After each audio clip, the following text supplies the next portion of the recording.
کہ اس دنیا کے اندر یونانی ایک قوم گزری ہے جو بڑے ہوشیار سمجھے جاتے تھے اور وہ انتہائی عقل مند تھے.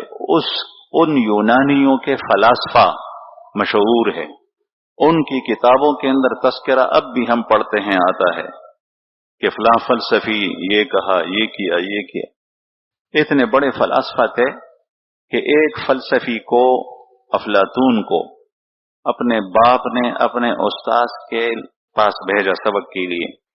فلسفہ پڑھایا جاتا تھا. ایک ہفتہ گزر گیا، باپ گیا اپنے بیٹے کی خبر لینے کے لیے کہ وہ کتنے پانی میں ہے، کچھ سیکھا یا نہیں. ایک ہفتہ کے بعد ہم مدرسے میں طالب علم کو بھیج دیتے ہیں لیکن سال ہر سال گزر جاتے ہیں، کوئی خبر نہیں دیتے. اسکول بھیجتے ہیں تو روزانہ اس کے ساتھ جاتے ہیں، اسکول کے دروازے پہ چھوڑتے ہیں، وہاں سے وصول کر کے گھر لے آتے ہیں. باپ نہ ہو تو ماں اس طرح کرتی ہے، اس لیے کہ اس نظام تعلیم کی اہمیت ہے اور دینی مذہبی نظام تعلیم کی اہمیت نہیں، چھوڑ دیتا ہے جو بھی کریں. میں نے یہاں کے قاری صاحب کو کہا کہ بچوں کو کہو کہ صفائی کا اہتمام کرے، بچے کو مارو بالکل نہیں، لیکن صفائی کا اہتمام کرے، ٹوپی پہنے، سر کے بال درست رکھیں اور صاف کپڑے پہنے، صاف ہو کر گھر سے آ جائیں. تو جب یہ شرائط اور یا جب غیر حاضری ہو تو اس بچے کو کہو کہ اپنے باپ کو لے کر آئے تاکہ اس سے پوچھا جائے کہ تم 3-4 دن سے کہاں تھے. تو وہ باپ بچے کا والد یہاں مدرسے میں آنے کے بجائے وہ کہتا ہے پریدا مڑا سبق چھوڑیا زنشم مدرسے مسجد جا کر کیا کریں گے، چھوڑ دو اس کو، مجھے تکلیف دیتا ہے، میں اپنا کام نہیں چھوڑ سکتا.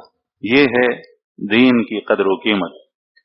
تو افلاطون کا باپ ایک ہفتہ کے بعد اپنے بیٹوں کو دیکھنے کے گیا کہ وہ اس نے کچھ سیکھا، یعنی ایک ہفتہ کے بعد اس کا استاذ تھا، اس کے پاس گیا، اس سے پوچھا کہ میرا بچہ کیسے چل رہا ہے. چھوٹا بچہ تھا اس وقت. اس نے کہا کہ خود ہی دیکھ لینا کہ کس طرح چل رہا. اس کو بٹھایا اور افلاطون کو بلایا، وہ نہیں تھا. اس کو بلایا تو اس کو کہا کہ جاؤ، استاذ نے کہا پانی لے کے آؤ. وہ پانی لینے کے لیے گیا. اسی دوران جب وہ باہر پانی لینے کے لیے گیا تو استاذ ایک چٹائی کے اوپر بیٹھا تھا اور بچے کے باپ کو بھی ساتھ بٹھایا تھا. تو اس نے نیچے ایک کاغذ رکھا، کاغذ جہاں وہ بیٹھے تھے، کاغذ رکھا اور پھر اس چٹائی کو اوپر بچھا دیا. کاغذ نظر نہیں آ رہا. وہ جب آیا افلاطون، اس نے پانی کا گلاس استاذ کو دیا تو کبھی اوپر دیکھتا ہے، کبھی نیچے دیکھتا ہے، کبھی اوپر دیکھتا ہے، کبھی نیچے دیکھتا ہے. کل برگوری کل کتبوری. استاذ نے اس سے پوچھا کیا ہوا، کیوں اوپر نیچے دیکھتے ہو؟ اس نے کہا کہ میں دیکھتا ہوں کہ چھت نیچے آئی ہے یا زمین اوپر کی طرف اٹھی ہے. اس نے کہا وہ کیسے؟ کہنے لگا جب میں یہاں سے جا رہا تھا پانی لینے کے لیے تو تم لوگ یہاں نہیں تھے، اب تم لوگ اوپر ہو گئے ہو، تو یا تو چھت نیچے کی طرف جھک چکی ہے یا تمہاری زمین اوپر کی طرف اٹھی ہے. اس نے وہ دری کے نیچے کاغذ کی جو موٹائی تھی اس کو محسوس کر رہا تھا، اتنا تیز دماغ تھا اس کو.